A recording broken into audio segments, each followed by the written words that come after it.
Well, hi folks, welcome along to first episode here of a blog I've been asked to complete, really. I'm called John.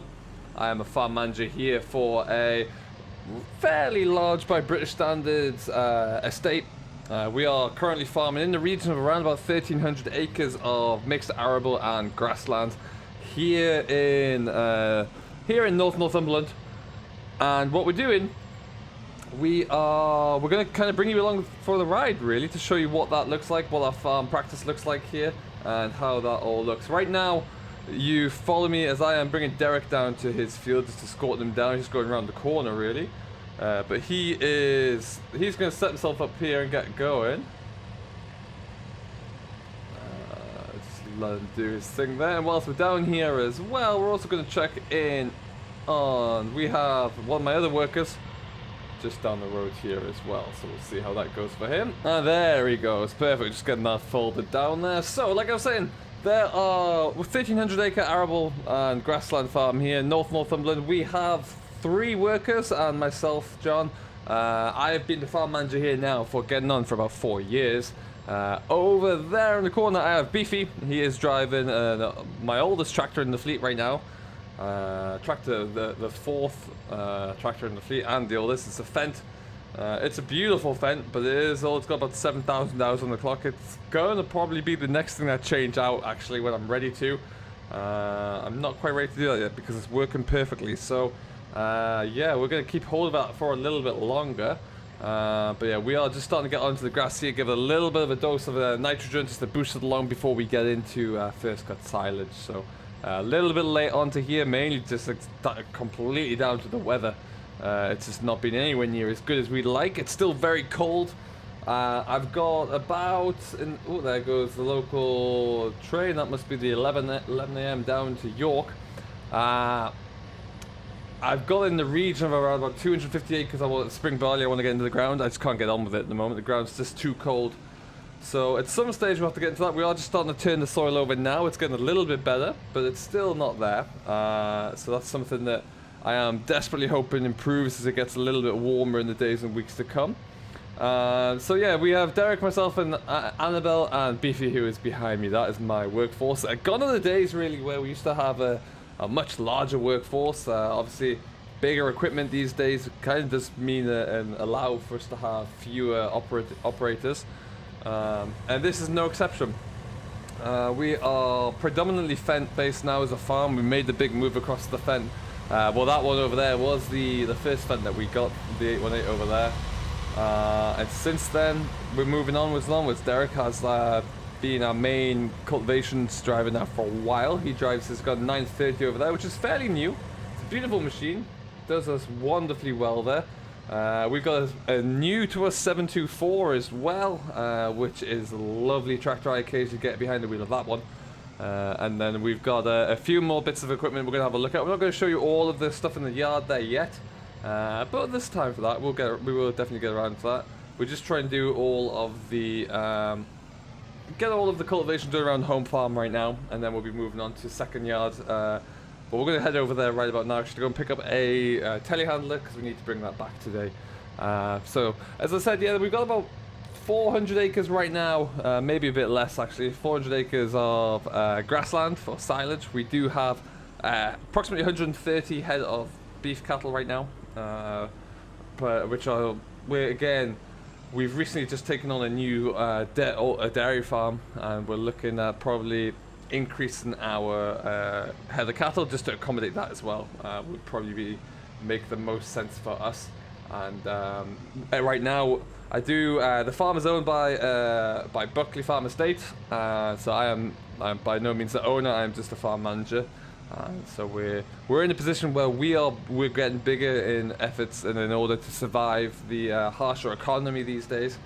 And by growing bigger, we are in that process right now where a lot of the smaller farms around us are starting to fold for various different reasons. And we're kind of able just to come in and absorb their land and their business. So works well for us. It's sad in one respect, I find, that we are losing the smaller farms. But, you know, it's the way the world is going really towards agriculture. Getting bigger is quite often one of the only ways to survive. But with that comes a few different challenges along the way, of course. Now, what I'm going to do is just pull into here. We'll just park that right about here for now, I do believe. So this is one of our yards. This is where we used to have the cattle stocked. You can see there's a little bit of straw still floating around here. Most of our cattle we didn't move over because we picked up some new ground. There's various bits of equipment dotted around these yards. We're not going to look into that too much right now. You'll get to see all of that. We'll have a look at the main storage.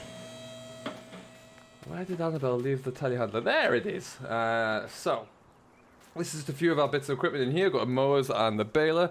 This is pretty much brand new. I think it's got about less than 100 hours on the clock right now. Brand new to us. We recently made a bit of a change to class.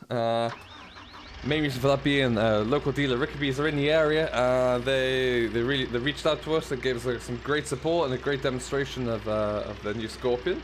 We had an old Manitou that had an awful lot of hours on the clock, and it was just about time that we looked at upgrading it. And with the rave reviews, we figured it would be foolish not to try a class, so here we are. And yeah, I've loved it so far. It's great. I do spend an awful lot of my time in the telehandler. I do find that if it's loading wagons that we're going to be doing this morning there, or if it's anything carton bales, stacking bales, that kind of thing, I often find myself on the telehandler, which I do love. Absolutely no complaints about that whatsoever. But it's... And this is by far and away the best that we demoed. We did demo everything, a new Manitou, new JCB, and the Scorpion, and I just love the Scorpion, really. Hands down, it's really, really good in my opinion. So we have moved this. This is the latest bit of equipment. We typically find ourselves replacing something every year. We're going to have a look into what that... There's a few things at the yard there we're going to have a look into right now, because there's still some machinery that we need to... that you haven't seen, we will be using as we get going, but we obviously just haven't got it out and about yet. But yeah, we do have quite a toy box to play with. Sometimes we are doing a little bit of contract work for others if we can afford it. Mainly time management, really. If we have the space and all of our crops or our own work is taken care of, we will look to do some work for local neighbours as well. Right now, though, we're going to pull into our yard and we have a look at some of the bits and pieces we have around here. As you can see, there's a few interesting things all over the place. But first of all, I'm just going to pull this around the corner. This is our truck. We do own this. This is a Scania. We do a lot of hauling of our own work. There's a local grain dryer nearby that we try and do a bit of work for as well, actually, which works out in our favour as well. So gets us a little bit of extra business there, but quite often we do have a chaser bin, and we like to... It's a lot more efficient for us. We realised about 2 seasons ago, it's a lot more efficient for us when we're carting in the summer to cart straight into a HGV. It's getting a little bit tricky now on the roads with licensing and regulations there, and health and safety. There we go. There are a lot of issues when it comes to grain carting. We do keep our grain trailers up to date and serviced, looking good. As you can see, they're parked over in the shed there. There are a lot more regulations you have to comply with for a HGV. And from a health and safety standpoint, should I ever have an accident, or should there ever be an accident, we're covered really with a lorry because we have all of our certificates, we have all of our testing complete, and all tax and everything updates. So we're always safe for that. If there's ever an accident with a tractor and trailer, you can be high and dry there quite quickly. So we made that jump to a Scania about 2 seasons ago. Now myself and Derek have our HGV licenses, so we can drive this. We're the main 2 drivers. Typically over the summer months it is Derek. I'm usually on one of the combines, but we might be seeing a change in that one as well. So we'll have to discuss a few things as we get around here, really, to see what's happening. Now we do have a part-time, I say part-time, he's about to become full-time now actually, a herdsman who is going to come in and look after the cattle yard and the beef operation itself. We have right now about 130 head of cattle, because we did just recently take on another yard which is only about a mile away that way. We're going to get bigger and we need someone permanent there, so we'll go and have a look at what that one looks like when we're ready. That'll probably be in another episode actually, because we're going to be heading over there to get some grassland sorted out. Right now, like I say, the grassland is looking good. I got Beefy out in his Fenties taking care of all of that. as soon as it gets a little bit warmer and the ground conditions warm up, we've got our spring barley seed ready to go, and then that can get it all fired up and away. In this shed, this has been our main yard, I should say. This is the original yard for the original farm, for Buckley Farm. Well, we've been here for as long as I know. I was born and raised in the area, and they've been around here for as long as I can remember. This is plenty big enough for a lot of the main equipment. And then there's the satellite farm that we were just at, and there is the other dairy farm as well, or the former dairy farm that we're now just having the beef cattle in. Now in here we have our monster. This is our Case Quad Tractor 470. Now I love this tractor. It's beautiful to get onto the land there. It's a heavy old beast. I just don't like the fact that I can't use it all year round. It sits, for the cost of it, it sits for an awful long time. Which grates on me every time I see it when we're in the winter and it's just sat inside the shed doing nothing. It does frustrate me. We are trying to get some ploughing done sooner rather than later. Again, we're just waiting for the right time. I am toying with the idea, depending upon how this season goes in terms of establishment. We might just put some cover crops in across some of the ground and put some winter barley in instead of spring barley. But yeah, it is just not quite helping us out really. I mean, it's a great tractor. When we're in the middle of summer there and we're starting to plow fields over as quickly as we are harvesting them, it's a great vehicle to have because it does cover an astronomical amount of land. I just feel like we've had this one now for about 3 years. A little over 1,200 hours on the clock there. Just looking to get something else, which is a little bit more practical, I think. We might do one more season on it though. We'll see how that one looks. And obviously you got a Lemken plow in the back there. We've got a lot of Lemken equipment. We were all horse predominantly. Lemken are really kind of coming along and looking good though. Some of their equipment's really impressive actually, and that plow is one as well. So you're going to see, well, we're going to be seeing more and more Lemken coming around actually. Moving on, we have our chaser bin. Like I say, this was new to us at the same time as the Scania. We've got a horse. It's not the biggest in the world there. It's we do manage with it. I would have wished we kind of went for something a bit bigger. But for right now, it's perfect because it just means a tractor and trailer in the field. We usually put it onto the 930 Vario, which is plenty big enough to handle it and manhandle it over any of the hills we have around our land. And it means that we can have a two-man operation really for cart and grain, and that's with supporting 2 combines as well. So that's brilliant. Because right now then that means we don't have to worry about hiring in extra staff over the winter months, making sure that we get the right staff. However, seasonal staff can be tricky to find, particularly reliable ones these days. So if I can get it all done with our in-house guys, then that's perfect. Absolutely ideal for us really. And it's a lot more efficient to do it this way and have a reliable HGV driver going as well. There are times when we're a little bit far away from grain stores where it's just a little bit too much to ask, but for the most part it works pretty well. That being said, we do have 2 beautiful new grain trailers to us this year. These are Brantners, very nice high-speed road trailers as well with air brakes on there. Very strong, sturdy trailers. Now we typically use these for any other hauling. They do still haul grain occasionally from the fields directly around us here on the yard, but for the most part they're for other hauling as well. Moving into the big shed. This is the fun toy box really. We've got a couple of bits of cultivation equipment. We've got a power harrow there, and a Kuhn disc system, which we actually have a cover crop seeder attached to. So that is used. We do sometimes establish an oilseed rape with that when the conditions are good. Right now it probably wouldn't be very good if we were to put spring oilseed rape in. And we also have our 724 new to us last year as well, with a fairly new drill on the back actually, which is I'm yet to use this. We're going to try and get this out and about this year. Sulky drill. It is. The conditions are pretty good. I always like to have a combination drill in the armory really. There are times when the conditions just aren't great for direct drilling. As you can see over here, we do have a horse pronto. We like to direct drill where possible because it gives us a lot more options for speed, for efficiency. 9 meters wide, put that in the back of the quad track or the Fendt 930, and we can cover some ground. That being said, sometimes when it's really wet, the coulters on the direct drill just don't work as well as the disc coulters, just don't work as well as they do on a combination. So when necessary, we will look at bringing out the combination, and it means that on a given day I can increase my output by 40-50 acres depending upon the fields we're in. So That's why we do it. As you can see, everything's kind of geared up right now to get going with the spring drilling. We're just waiting for the weather, really, so we'll have to wait and see. And then we have our combines. We've been in New Holland for as long as I've been on the yard there, and as long as this farm we're standing on right now has been operated by Buckley Farms. That being said, I'm not sure, to be honest. We've got two 890s, one of which is about a year younger than the other one. I think we're looking at 6 and 5 years respectively. The one nearest us with the black signage is the younger one with the tracks on there. We put the tracks onto it because some of our ground, when it gets wet up here in Northumberland, these New Hollands do like to get stuck. It's just becoming a bit impractical, really.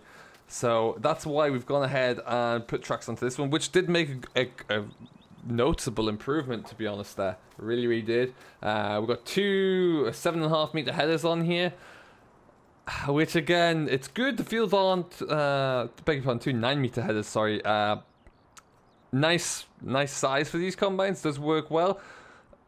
My thinking is with because we have to have two operators there, it does mean that we're limited when combines are fully operational.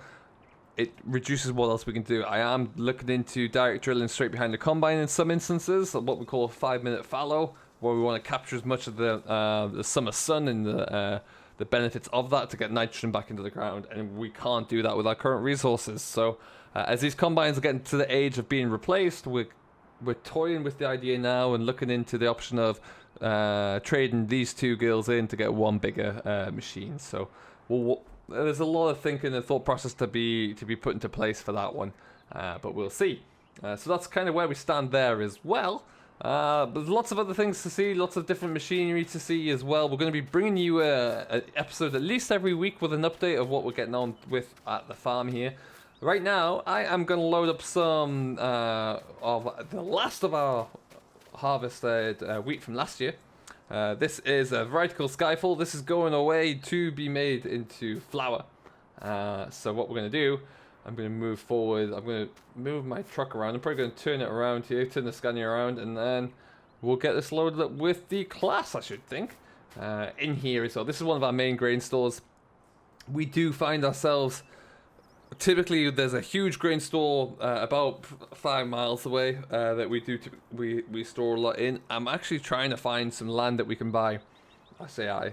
Myself and the boss man are trying to find some land that we can purchase to build our own grain store on, for the exact reason of being able to have our own control over that matter. Really, that's something we're working on. Nowhere near that one yet, but we'll jump into this.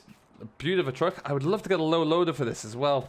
We do have a start it up. We do have ourselves a very nice flatbed trailer, bale trailer, which is down at one of the cattle yards right now. But we just don't have that yet.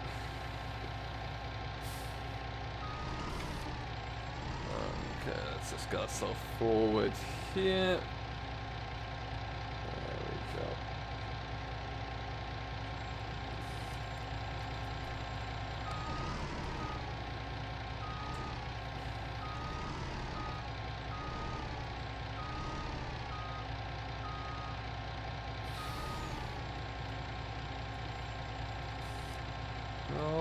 Actually, let's just see what that is looking like. Got enough space to get around it. I'll pull forward a little bit, but that'll do us. That will do us.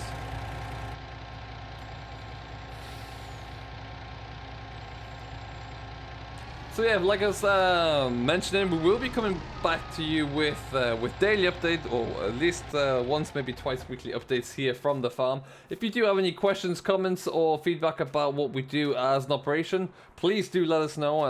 I believe I'll be able to have a look at the comments there and kind of contribute myself. Jump back into this beautiful machine.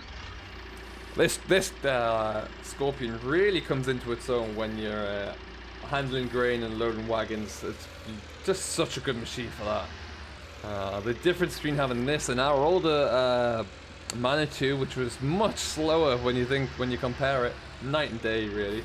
Absolutely is. If we do get around to building ourselves a like our own grain store, then I would suggest it's probably going to have some kind of loading auger in there. But right now this will do for us. And we will get this all kind of loaded away. There's probably about another 2 loads in here, I should think. This is, we're going on quite a drive actually.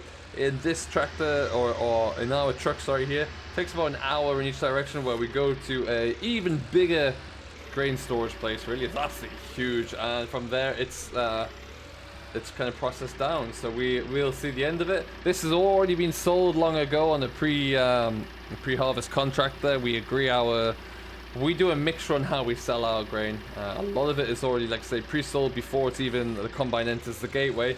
But that means that we have a fixed contract and a fixed price. So we don't do it all that way. We do like to have some available for the markets. But yeah, it's always good to have your eggs in many different baskets there, to be honest.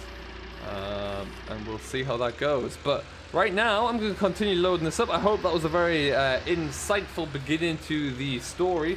Like I say, there'll be plenty more of that to come as we get into it. Let me know down below if you have any further questions, and I will endeavour to get back to you on that as soon as I can. And we will be bringing more from you as the days and weeks go on there. Hopefully the weather gods are on our side there and we get closer to summer there. The weather gets better. Not like last summer, which was frankly disastrous. We got next to nothing done. So there's a lot of ruts that we're going to be encountering in our fields very soon that are just impossible, frankly. And I'm hoping that that's no longer the case this year around. But we will see. We can only kind of conquer what's in front of us. Until next time, though, I've been John. I hope you have enjoyed. I hope to see you in the next episode, and we will catch up with you then. Until then, we'll see you all later.